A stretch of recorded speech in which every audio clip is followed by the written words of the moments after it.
Lo scontro sull'Azienda Zero si arricchisce di un altro capitolo che allunga i tempi per l'approvazione del PDL 23 sulla riforma sanitaria in discussione a Ferrofini da ormai 7 settimane.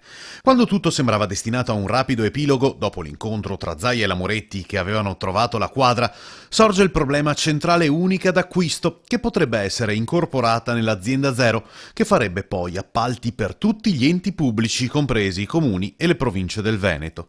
Ma questa, dicono in coro le opposizioni, è solo l'ultima novità di una legge che è scappata di mano al suo proponente, il governatore Zaia, e ogni giorno nasconde dei tranelli. C'è stato prospettato che l'Azienda Zero possa diventare la centrale unica d'acquisto per tutto il Veneto, anche per i comuni, per quello che riguarda beni e servizi. Questa è una novità che chiaramente cambia ancora una volta la connotazione dell'Azienda Zero, perché non è più un ente che si rivolge al servizio sanitario, ma anche a tutto il Veneto. Quel testo che prima aveva un padre politico che era appunto il presidente Zaia, via via ha cambiato padroni ed oggi è figlio di nessuno, e la conseguenza di questa situazione è che non si riesce più a trovare un interlocutore che ci dica quali ulteriori modifiche che noi proponiamo possono essere accettate e quali no. Per Finco, capogruppo della Lega Nord, molte delle indicazioni delle opposizioni sono state recepite, ma oltre un determinato limite non si può andare. La legge nazionale prevede che ogni regione debba individuare un centro unico per gli acquisti a livello regionale. Noi abbiamo già identificato all'interno dell'area sanità e sociale questa centrale.